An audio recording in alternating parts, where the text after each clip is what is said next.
Hello everyone, welcome to easy grammar. আজ আমরা শিখব future continuous tense. Future continuous tense হচ্ছে ভবিষ্যতে কোনো কাজ হতে থাকবে, চলতে থাকবে এমন বোঝালে এই টেন্সটা ব্যবহার করা হয়।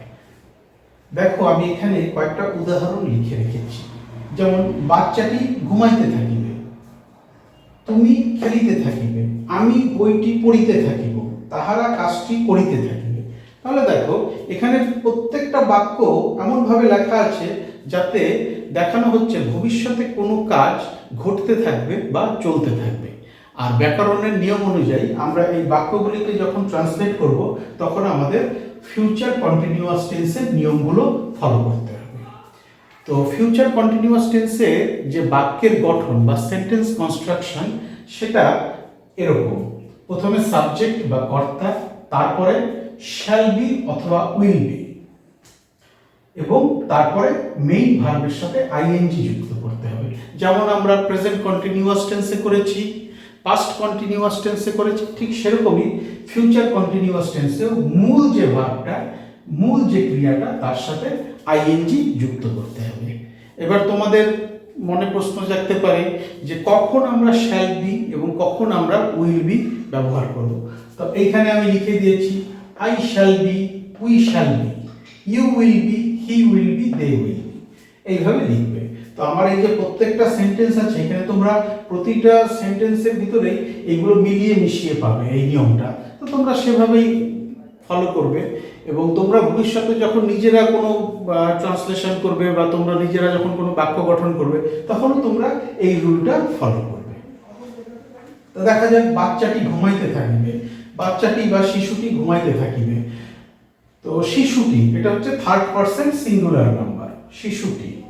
তো এসো আমরা এই নিয়মগুলো ফলো করে ট্রান্সলেশন করি। দেখো, ব্যাপারটা খুব সহজ এবং খুব মজাদার।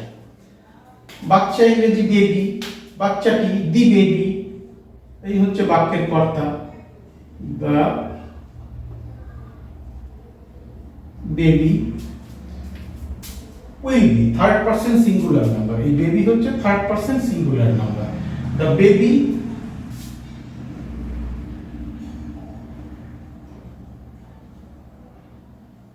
উইল বি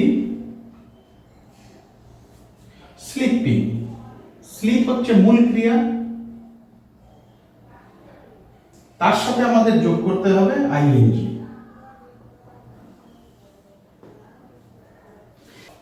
এখানে আমরা যে সেন্টেন্সটা লিখলাম তার গঠনটা এই নিয়মটা অনুসরণ করব।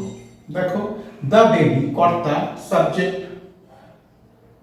শ্যাল বি অথবা উইল বি, এক্ষেত্রে উইল বি এলো থার্ড পারসন সিঙ্গুলার নাম্বার থাকার জন্য, এবং মূল ভার্ব মেইন ভার্বের সাথে যুক্ত হয়ে গেল আইএনজি।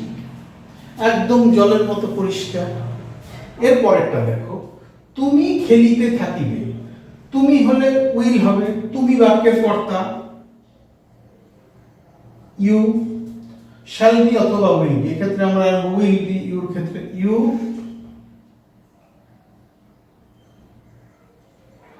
খেলা ইংরেজি প্লে,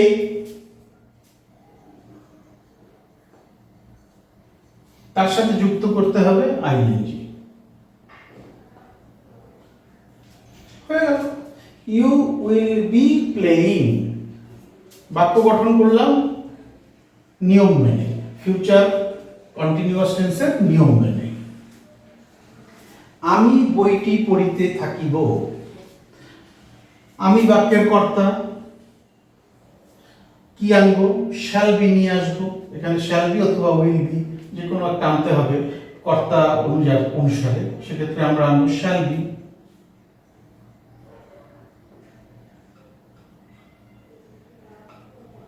আই শ্যাল বি, কি করতে থাকবো, পড়তে থাকবো, মানে পড়তে থাকাটা হচ্ছে মূল ক্রিয়া, পড়াটা মূল ক্রিয়া, তার সাথে যুক্ত করতে হবে আইএনজি। পড়া ইংরেজি রিড,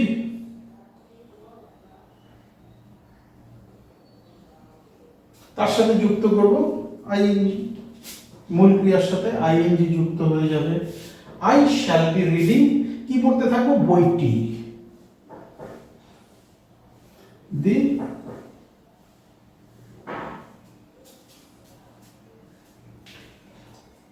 তাহারা কাজটি করিতে থাকিবে। তাহারা থার্ড পারসন প্লুরাল নাম্বার, বাক্যের কর্তা এখানে থার্ড পারসন প্লুরাল নাম্বার। তো তাহারা ইংরেজি হচ্ছে দে, দে হলে হবে will be.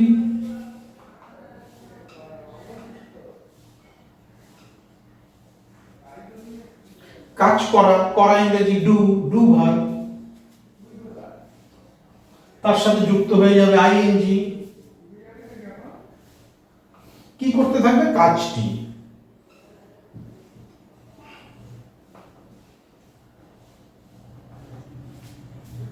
They will be doing the work.